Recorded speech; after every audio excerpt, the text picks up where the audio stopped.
por 102 anos. E eu me prontifiquei há alguns anos, desde o início do meu casamento, a fazer uma música para cada um dos membros da minha família. Comecei com a minha mãe e foi indo. E eu compus essa música em homenagem à minha avó. Como nós estamos lembrando o dia da terceira idade, eu queria tomar liberdade de, não sendo culto aqui, sendo uma aula de escola dominical, para cantar essa música, em homenagem aos meus queridos vovôs, os vovôs e as vovós.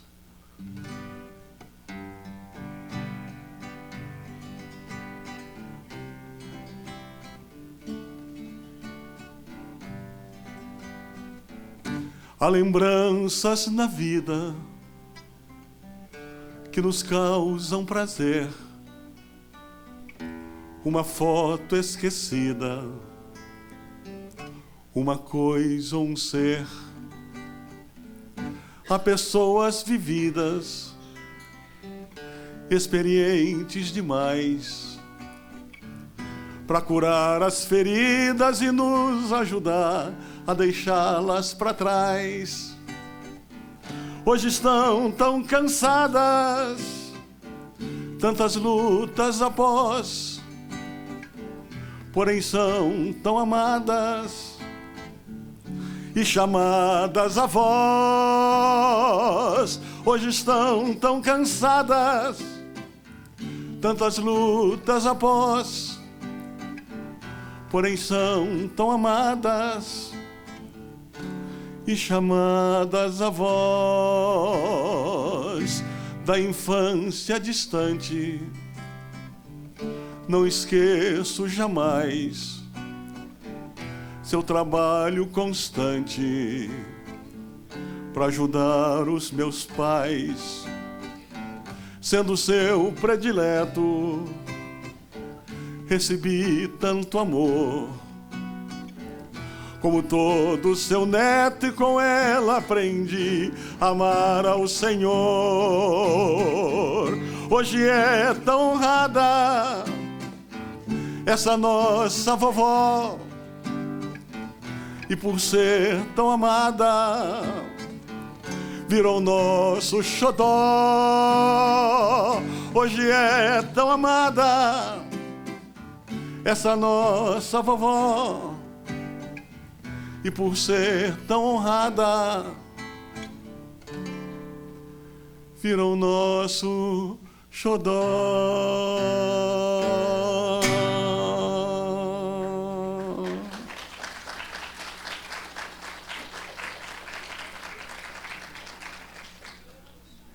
Desde que eu fui chamado para o ministério, eu fiz deste hino o meu hino, a minha vida, e queria compartilhá-lo com você nesta hora.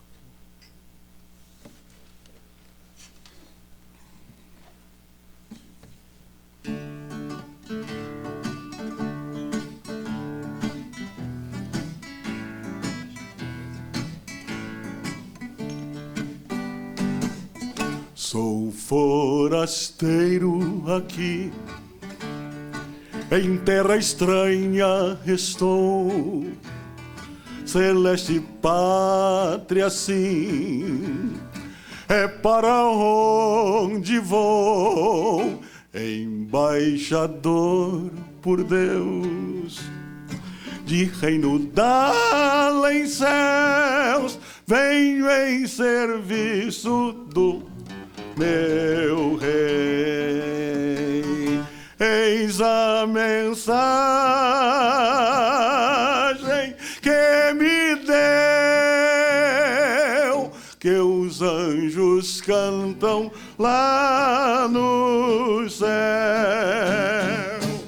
Reconciliai-vos já, diz o Senhor, Rei meu, reconciliai-vos já com Deus. Mais belo que um rosal o lar celeste tem, a bênção imortal gozo eterno além, ali só há prazer. Vos manda o rei dizer: venho em serviço do meu rei. Eis a mensagem que me deu, que os anjos cantam lá no céu. Reconciliai-vos já, diz o Senhor, Rei meu. Reconciliai-vos já com Deus.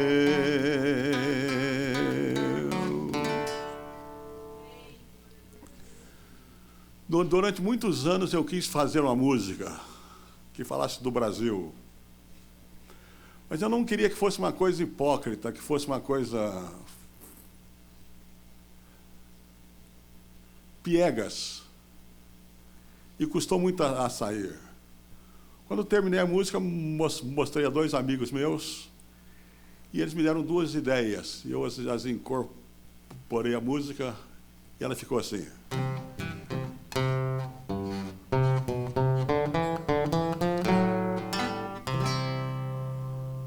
Que bom dizer sou brasileiro e vivo num país bonito e tropical, mas que sofre com a chuva enchente, no Nordeste seca com ardente sol. Que bom dizer sou brasileiro e vivo num país onde há liberdade, por ele há muita injustiça e impunidade. Neste mundo eu sou peregrino, o céu é o meu destino, ali não haverá mais pecar, nem angústia, nem dor, só de Deus o amor. Que bom dizer sou brasileiro e como bom cristão posso colaborar, vivendo aqui como um luzeiro e como cidadão meu testemunho dar. Que bom dizer sou brasileiro e pelo meu país faço esta oração e peço ordem e progresso e a sua salvação. Neste mundo eu sou peregrino, o céu é o meu destino, ali não haverá mais temor, nem angústia, nem dor, só de Deus o amor.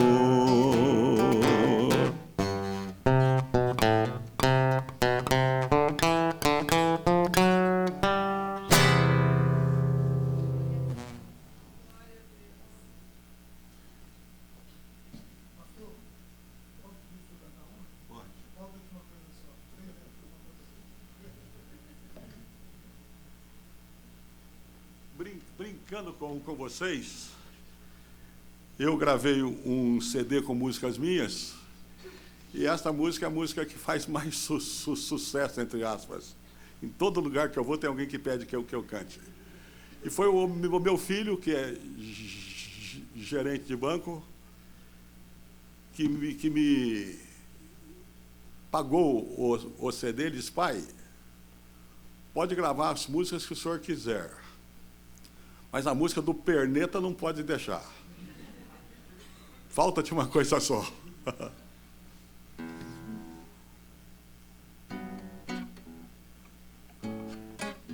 Eu queria que você treinasse para me ajudar. Só quem fala 3 línguas, tem curso de canto completo, pode cantar essa parte aqui, ó. Falta-te uma coisa só, Falta-te uma coisa só, falta-te uma coisa só, falta-te uma coisa só. Vamos juntos? Coisa só.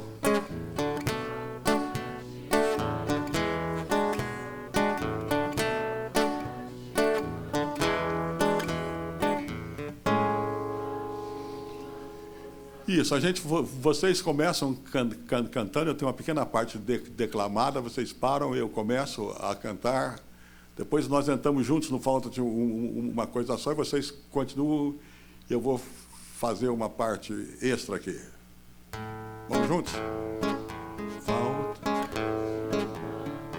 Um jovem aproximou-se de Jesus e lhe disse: Mestre, o que é preciso fazer para ter a vida eterna? E Jesus lhe disse: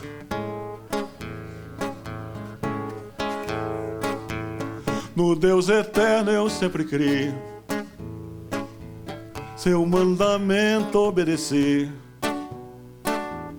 eu sempre amei ao meu irmão, cobiça nunca tive não. Se a meus pais eu sempre honrei, diga, bom mestre, o que farei para herdar eterna vida, quando findar aqui a lida? E Jesus lhe disse: falta-te uma coisa. Vão firmes. Falta-te uma coisa só. Vão firmes.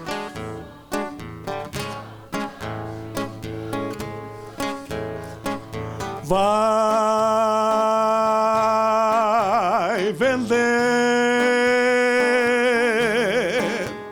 e aos pobres dá teus bens, vem a mim e ao céu irás assim. Falta-te. E o jovem retirou-se triste, porque era dono de muitas riquezas. Falta-te uma coisa só, falta-te uma coisa só.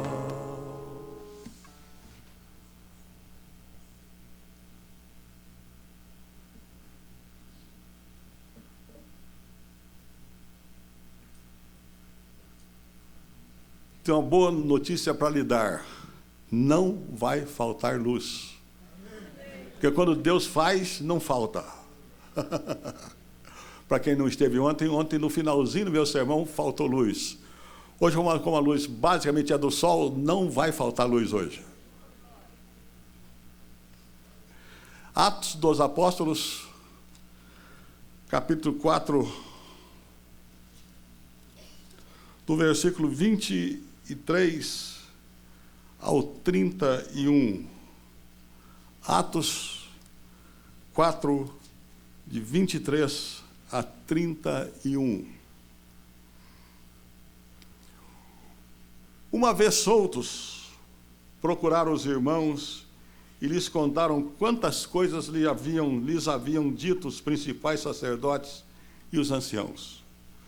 Ouvindo isto, unânimes levantaram a voz a Deus e disseram: Tu, soberano Senhor, que fizeste o céu e a terra, o mar e tudo que neles há, que disseste por intermédio do Espírito Santo, por boca de Davi, nosso pai, teu servo, por que enfureceram os gentios? E os povos imaginaram coisas vãs? Levantaram-se os reis da terra, as autoridades ajuntaram-se a uma contra o Senhor e contra o seu ungido, porque verdadeiramente ajuntaram nessa cidade contra o teu santo servo Jesus, ao qual ungiste Herodes e Pôncio Pilatos, com gentios e gente de Israel, para fazerem tudo que a tua mão e o teu propósito predeterminaram. Agora, Senhor, olha para as suas ameaças e concede aos teus servos que anunciem com toda intrepidez a tua palavra. enquanto estendes as mãos, ou a mão, para fazer curas, sinais e prodígios por intermédio do nome do teu santo servo Jesus. Tendo eles orado, tremeu o lugar onde estavam reunidos. Todos ficaram cheios do Espírito Santo e com intrepidez anunciavam a palavra de Deus. Vamos orar, meus irmãos. Mais uma vez a tua palavra está aberta, Pai. E em nome de Jesus eu te peço que a palavra seja dada com clareza, com profundidade, mas sobretudo com unção, em nome de Jesus. Amém.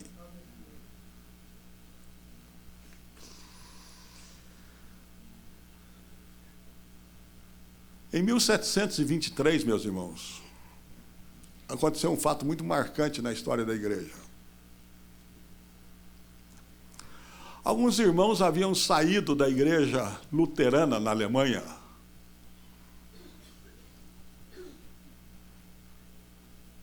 E todo rompimento com a igreja do Estado ainda é problemático.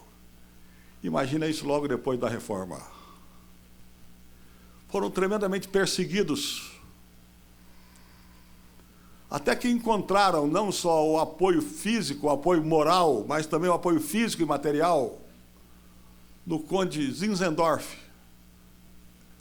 que inclusive lhes abriu lugar para ficar numa fazenda que ele tinha como herança da família.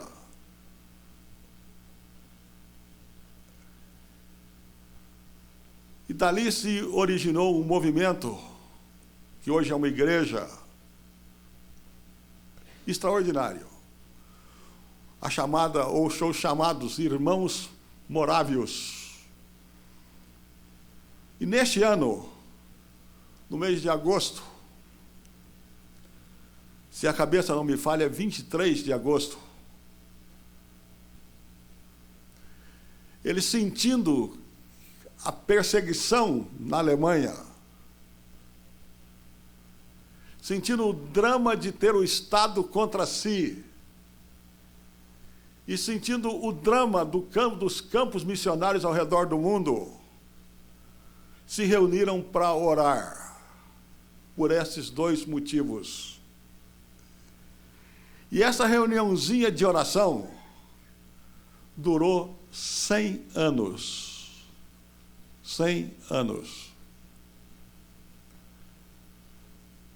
E os irmãos morávios chegaram a um nível de consagração missionária, mesmo no meio das adversidades,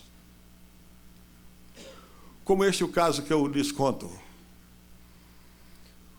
O conde Zinzendorf encontrou com duas pessoas da Groenlândia, lugar frio.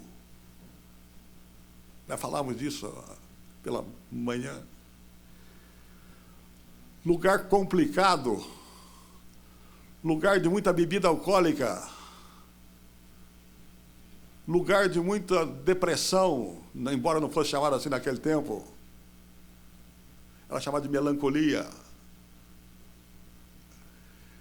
E ele volta para mandar pelo menos um missionário para a Groenlândia. E não tem mais ninguém. Não é que não tem ninguém que queira ir, não tem mais gente. Eles já mandaram tantos missionários que a mão de obra se esgotou. E há só uma pessoa na igreja dele que ele pode mandar, que sobrou, o resto, entre aspas. E ele procura aquele irmão e diz ao irmão assim: querido, eu quero que você vá ser missionário na Groenlândia. Quero que você vá ser missionário entre os esquimós. Ele disse: eu vou. Mas tem uma coisa, nós não temos condição de ajudá-lo com absolutamente nada. Não temos recursos. Ele disse: eu vou. Mas eu só vou se o senhor atender a um pedido meu. Se você não me der o que eu vou lhe pedir, eu não vou. Só tem uma exigência para ir para pregar para os esquimós. E Zinzendorf lhe disse: o que é que você quer? Ele disse: eu quero um par de chinelos. Se eu vou para um lugar frio como este, eu preciso de pelo menos um par de chinelos. E foi. E foi. E nunca mais se ouviu nada deste homem. Absolutamente nada. É um desses heróis perdidos no meio da história. E são, com certeza, milhares. Mas o que se sabe é que, anos depois, décadas depois, num congresso missionário, havia esquimós da Groenlândia presentes.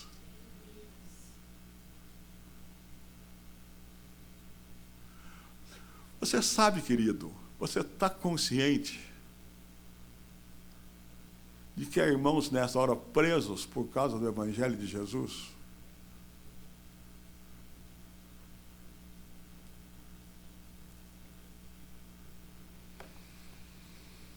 Você tem consciência de que existem pelo mundo afora irmãos nossos condenados à morte, pura e simplesmente por pregarem o Evangelho de Jesus? Tem consciência disso?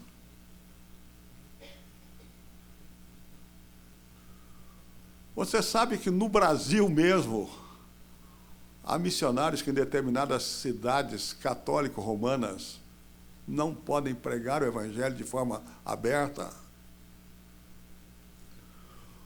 O Jefferson ainda me dizia ontem uma coisa que eu não tinha conhecimento, para mim é uma coisa nova.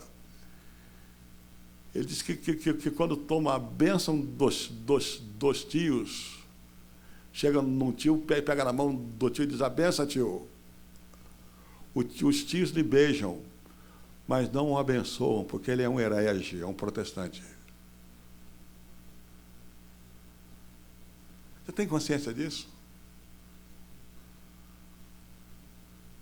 O que fazer diante dessa situação?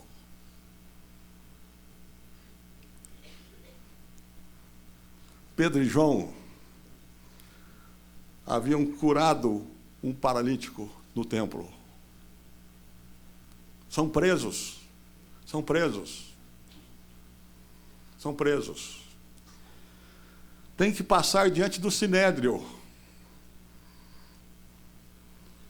Eu não sei a que comparar ao sinédrio, sabe por quê? Porque eu podia compará-lo ao Supremo Concílio da Igreja Presbiteriana do Brasil, mas não havia denominações no judaísmo. Era mais ou menos como se fosse um concílio nacional das igrejas protestantes do Brasil. Todas elas reunidas para julgar aqueles homens. E no versículo 21, olha o que está escrito aqui, ó. Depois, ameaçando-os mais ainda, os soltaram, não tendo achado como os castigar por causa do povo. Eles saem da cadeia, mas saem ameaçados. Vocês não vão pregar esse negócio aqui, não. Vão parar com esse negócio aqui. Para de fazer bagunça na minha paróquia. E aí o texto nosso começa assim: uma vez soltos. Mas eu quero lhe chamar a atenção para como esse texto termina. Tendo eles orado, tremeu o lugar onde estavam reunidos. Todos ficaram cheios do Espírito Santo e com intrepidez anunciavam a palavra de Deus. O que é que trouxe daquele primeiro estágio a este último? O que é que foi que aconteceu para que eles saíssem ameaçados e chegaram a uma experiência mística extraordinária de ver o lugar onde estavam tremendo, e eles saíram com intrepidez, anunciaram a palavra, e a igreja cresce? É que a igreja aprendeu a orar pela igreja perseguida. É sobre isso que eu quero falar com você nessa manhã. Creio que esse é o ensino do nosso texto. A oração pela igreja perseguida. E a primeira coisa que eu quero lhe lembrar é que a oração pela igreja perseguida é uma oração inteligente.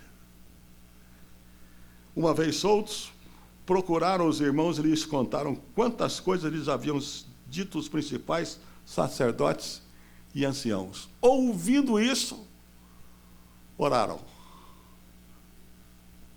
Não é aquela oração, Deus abençoa o missionário lá na China, Senhor. Não, não é. É a oração que diz assim, Deus abençoa o missionário João, que está lá em Pequim, atravessando dificuldades com as autoridades. Guarda, abençoa a sua família que está só. Reverendo Rosser já nos lembrou hoje de um texto impressionante. O que é que Neemias fez? Neemias foi e ouviu os seus irmãos. O que é que está acontecendo lá na minha terra? Ficou triste? Orou 4 meses para pedir ao rei. Uma oração que tem base em coisas inteligíveis. Interessante, irmãos.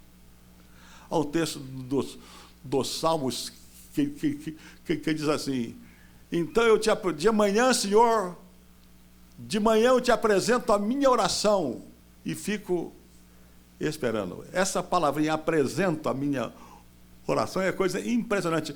É a mesma palavra usada para o sacerdote cortar o sacrifício. Quer dizer, eu faço a coisa de uma maneira inteligente.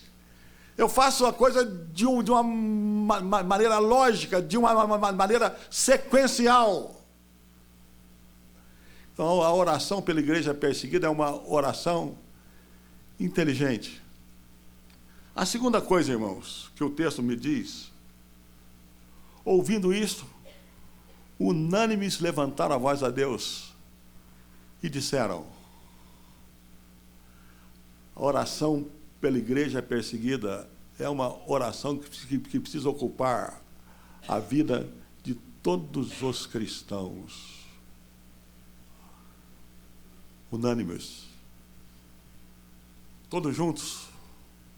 E note bem que logo depois desse texto tem uma coisa extraordinária. Olha o que diz. O versículo 32 resume o que é uma oração unânime. Da multidão dos que creram, era um o coração e a alma.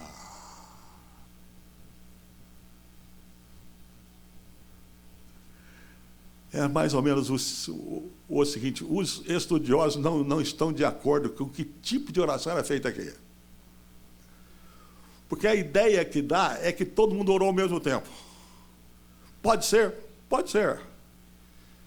Mas o que fica para nós é o seguinte, é uma oração da qual ninguém, ou para a qual, ou sobre a qual, ninguém deixou de dizer, amém, Senhor.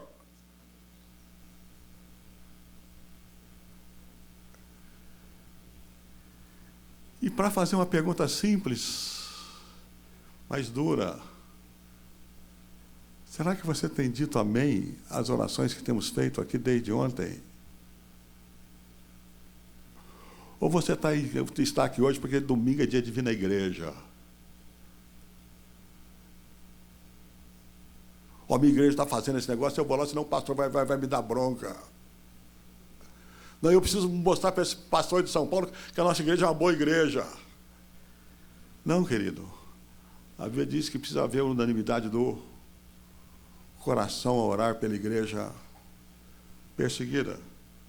Mas o texto não para aí, e diz assim, ouvindo isto, unânimes levantaram a voz a Deus e disseram, tu, soberano Senhor, que fizeste o céu, a terra e tudo que neles há. Eles oram num entendimento muito profundo de que Deus é o dono de tudo. Deus, esse mundo existe porque o Senhor fez. Deus, esse país existe por tua bênção. Deus, nós estamos aqui porque somos criaturas tuas, Deus. Deus, é o Senhor que fez tudo, o Senhor é o dono disso tudo. Nós estamos com um problema neste mundo. O que é que a gente faz? Vai falar com o dono. Me lembro, alguém brincou comigo a sair daqui ontem. Reverendo Josafá Vasconcelos era cantor daquele grupo do JV e fazia um trabalho na Praça da Sé. E depois iam para uma sala alugada, um escritório, para aconselhar as pessoas que quisessem. E um homem entrou na sala e disse: eu quero falar com o dono desse negócio aqui. E falou com o Cícero e falou com o outro até que chegou ao Josafá. Eu quero falar com o dono desse negócio. Você quer mesmo? Quero. Então ajoelha aí que nós vamos conversar com ele agora.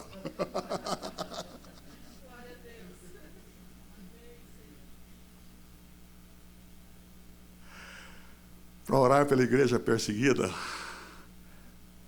a igreja vai falar com o dono.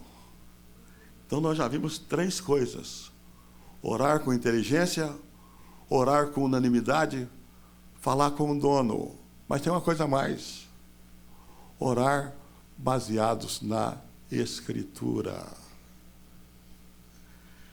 Que disseste, por intermédio do Espírito Santo, por boca de Davi, nosso pai, teu servo: por que se enfureceram os gentios, e os povos imaginaram coisas vãs? Levantaram-se os reis da terra e as autoridades ajuntaram-se a uma contra o Senhor e contra o seu ungido, porque verdadeiramente se ajuntaram nessa cidade contra o teu santo servo Jesus, o qual ungiste, Herodes e Pôncio Pilatos, com gentios e gente de Israel.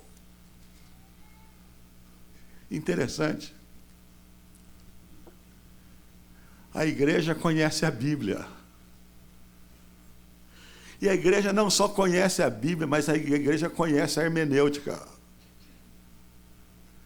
E brincando com vocês, a igreja não só conhece a Bíblia e conhece a hermenêutica, mas conhece a teologia calvinista.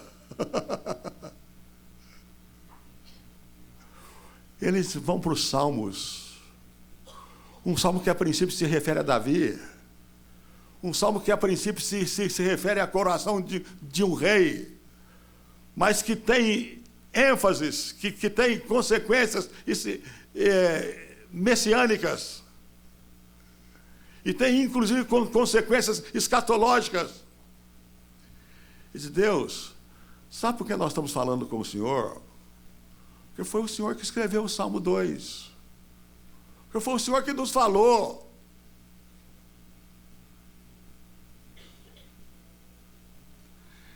Deus, o Senhor disse uma coisa, e notem o que eles dizem. Impressionante. Para ser muito simples e muito breve, uma das figuras que ele usa aqui é a figura de um cavalo. Você já viu um cavalo bem criado, bonito, os pelos alisados? Quando ele relincha, e eu não vou imitá-lo porque eu não consigo, eu gostaria até de fazer pictórico aqui, mas não tem jeito. Ele levanta a cabeça e faz assim, dá um relincho, que aquilo toma conta do lugar.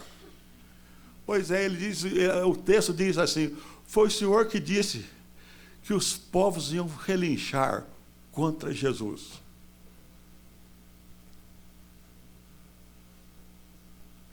E aconteceu.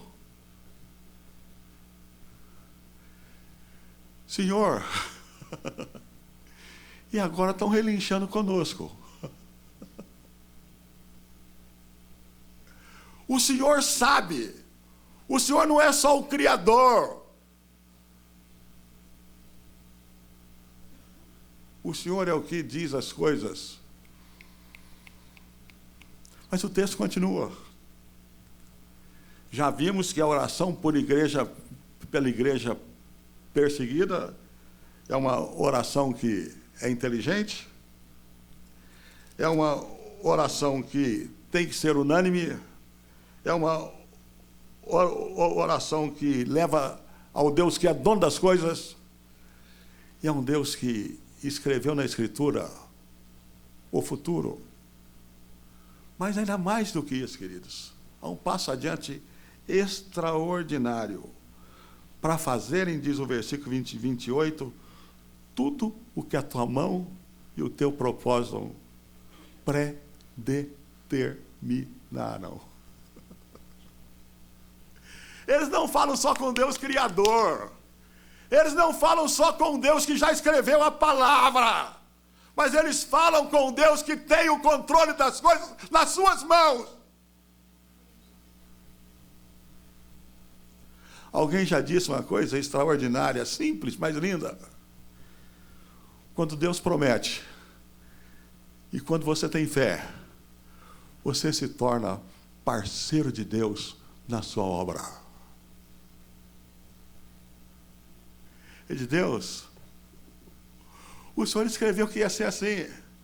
Já aconteceu com Jesus, começa a acontecer conosco. Mas isso já era do teu conhecimento, Deus. Nós não falamos com Deus que é pego de surpresa. Nós não falamos com Deus que precisa ler o jornal da manhã para saber das notícias. Nós não falamos com Deus que liga a internet para saber das últimas. Nós não falamos com Deus que precisa ler a sua mão para saber o futuro. Nós falamos com Deus que é soberano. Soberano. E as coisas acontecem na minha e na sua vida segundo o seu propósito.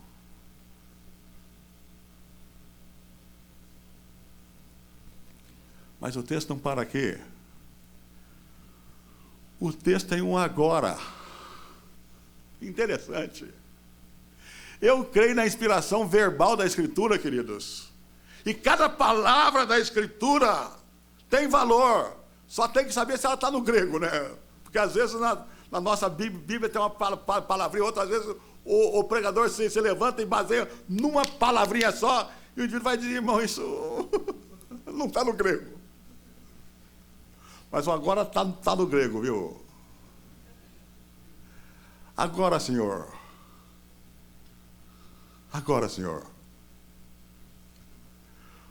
Deus, nós já ouvimos, estamos todos de acordo, falamos com o Senhor que é dono das coisas, falamos de acordo com a Tua palavra, falamos com Deus que é soberano. Agora, Senhor. E eu fico pensando se fosse eu que estivesse orando. Sabe o que eu talvez dissesse a Deus? Agora, Senhor, me dá 90 dias em Caldas Novas para eu descansar. Não é isso que a gente faz? Não, nós tivemos uma conferência. Por que você não veio na igreja, irmão, na quarta-feira? Eu já estava de ressaca da conferência missionária.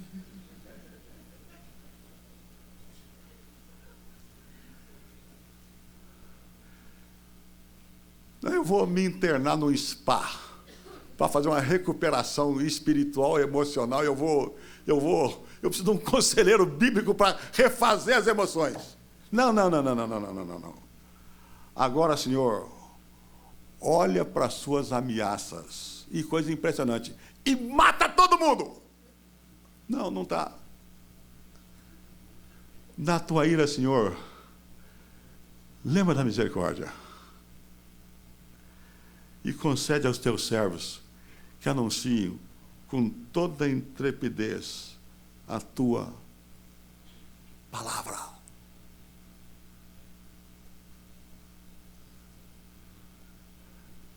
Deus, o Senhor é dono desse negócio. O Senhor é soberano. E certamente há crentes aqui no meio desse povão. Mas como ouvirão se não há quem pregue? Então, Deus, dá coragem para a gente, para mesmo no meio da ameaça, pregar. Eu nunca passei por isso, não. Mas eu conheço irmãos nossos, inclusive professores de seminário do Recife, que já passaram por essa experiência. Se o senhor pregar, o senhor vai morrer. O indivíduo saber que tem um capanga no auditório para matar depois do culto. Eu, inclusive, tenho um amigo meu que ele disse que ele nunca teve medo, não. Mas que ele já pregou sermão de 3 horas.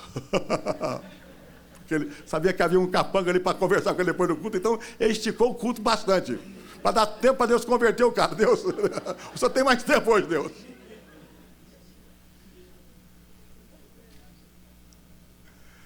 Deus, dá coragem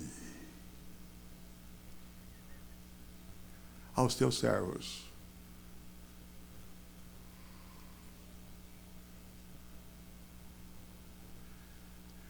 Enquanto a primeira irmã, a irmã que orou antes do pastor Roster pregar, orava, me bateu uma coisa muito interessante. Eu devia ter me lembrado dela ontem. Eu me lembro desde quando era pequenininho, e agora não ouço mais. Comecei a ouvir de ontem para cá. E certamente é a experiência sua também. Os pastores, os presbíteros, os condutores da liturgia, quando iam pregar, diziam assim: Deus, abençoa o nosso pastor que vai pregar agora, e abençoa os pregadores que estão pregando no mundo inteiro. Já ouviu isso? Lembra disso? E a gente não faz mais.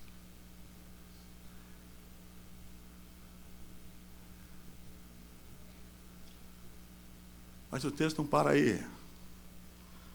O texto diz assim: enquanto estendes a mão para fazer curas, sinais e prodígios, por intermédio do nome do teu santo servo, Jesus. Você crê em milagres, querido? Crê?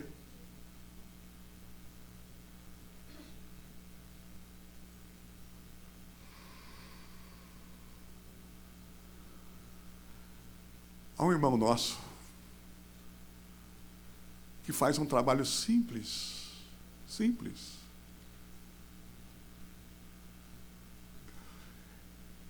Ele é um dos grandes homens que tem aberto igrejas no Nordeste. Marcos Severo.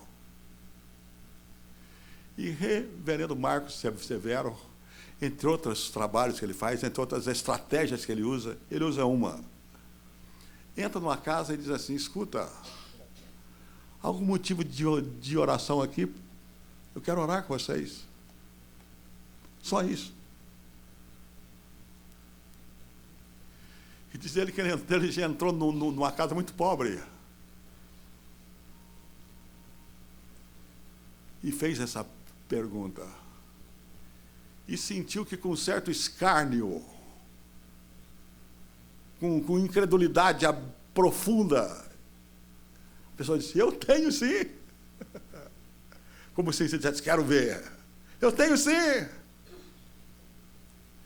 E o levou num quarto, onde estava sobre uma cama uma senhora idosa, em estado terminal, com câncer.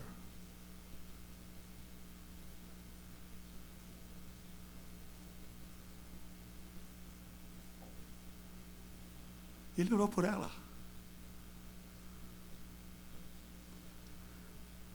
Sábado à tarde. No domingo à noite estava a família inteira na igreja, inclusive a velhinha. E hoje ela está totalmente curada do câncer. Mas quer milagre? Vou lhe contar um outro. Aquela senhora havia sido abandonada pelo esposo. E as filhas estudavam no Mackenzie, em São Paulo. E havia um diácono da minha igreja que trabalhava na livraria do Mackenzie. E aquele negócio que o crente tem sempre: a senhora precisa da minha igreja, meu pastor é uma bênção. E ela não era crente. A senhora precisa da minha igreja. Igreja de Vila Maria. E um belo dia, eu estou pregando na Lapa. Eu não era pastor da Lapa, nem sonhava em ser pastor da Lapa. E preguei sobre o céu. E fiz um apelo. E veio uma pessoa à sua frente, uma senhora. Me abraçou chorando, não queria me largar, foi um sacrifício fazê-la soltar, e foi mesmo. E assentar, depois do culto a gente conversa. Não, mas depois do culto a gente conversa. Fica calma. Ela disse: pastor, eu sou amiga do Jonas. Eu tentei na sua igreja pelo menos 3 ou 4 vezes na Vila Maria, nunca consegui ir. Me perdi, furou pneu. Hoje eu disse: eu vou ouvir esse pastor hoje. E fui na igreja de Vila Maria. E me perdi mais uma vez. E moro aqui nas Perdizes. Me perdi para chegar na minha casa. Passei em frente a essa igreja aqui e falei assim: não ouvi o pastor Jorge, mas eu vou ouvir outro presbiteriano hoje, eu vou entrar aqui. E entrei, o culto já tinha começado. Dali 1 minuto que eu me assentei, o pastor levantou e disse: eu queria apresentar o pregador, está conosco hoje, o reverendo. E ela olhando: George Alberto Candelhas, pastor da igreja de Vila Maria.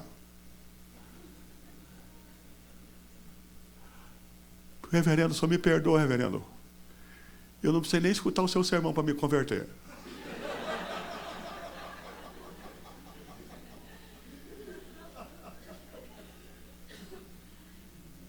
Você crê nisso, querido? A igreja pediu, a igreja disse assim: Deus, eu sei que quem converte é o Senhor. Deus, eu sei que o milagre quem faz é o Senhor. Deus, eu sei que quem leva as pessoas à vida eterna é o Senhor. Por isso nós estamos lhe pedindo, Senhor, para a igreja perseguida, faça milagres lá.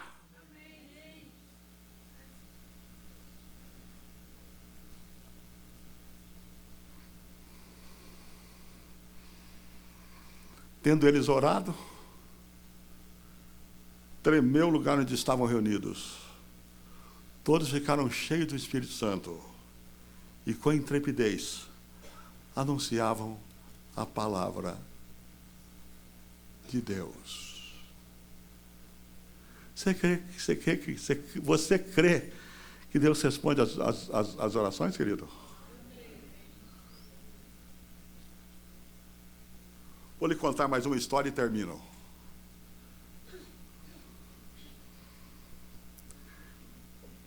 Assumiu o pastorado da igreja presbiteriana de Vila Maria num domingo. No outro domingo foi lá orar comigo um diácono, que é um pastor hoje, pastor de uma igreja batista neopentecostal, que ele mesmo se faz questão que o chame assim, o Paulinho Black. Então entrou lá o Paulinho Black. Assentou-se e disse: reverendo, eu vivo um drama, reverendo. Eu vivo um drama. O que foi, Paulo? Minha mãe é mãe de santo. Nós temos um terreiro na minha casa. A minha mãe vive amaziada e eu não consigo nem dormir de sexta para sábado, de sábado para domingo. Os tambores tocando e os espíritos descendo e subindo, descendo e subindo, descendo e subindo. Eu não aguento mais, reverendo.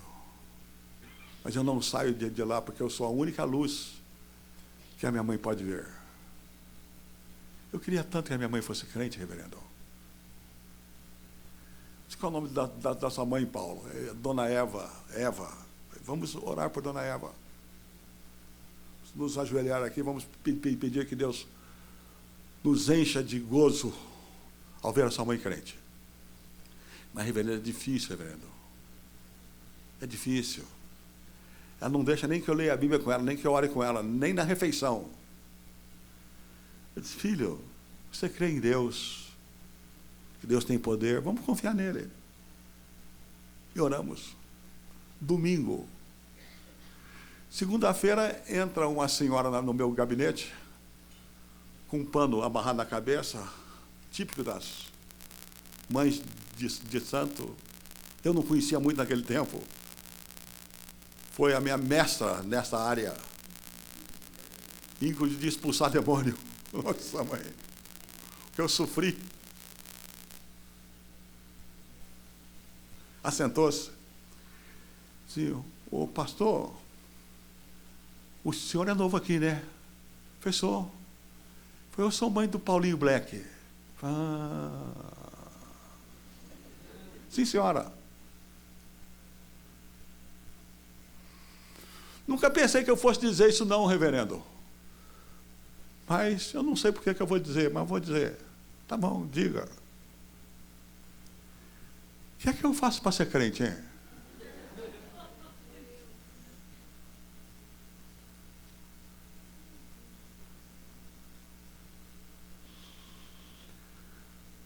Dona Eva, uma grande amiga, uma filha,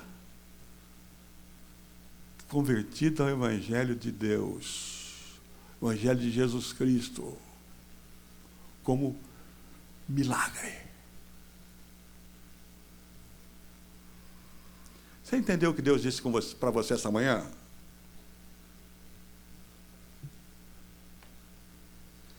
Era melhor você ter ficado dormindo em casa, querido. Sabe por quê? Porque você agora está mais responsabilizado. Está mais responsabilizado.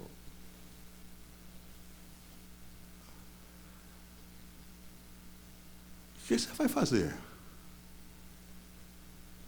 O que nós estamos lhe pedindo é uma coisa simples. Simples.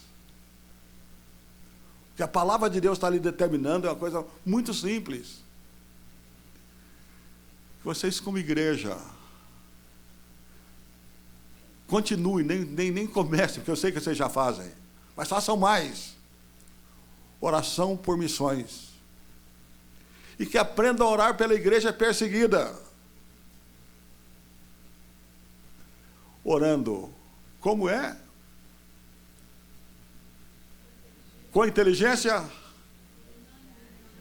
Com unanimidade? Oi? Ao dono? Segundo a palavra? Ao soberano Deus?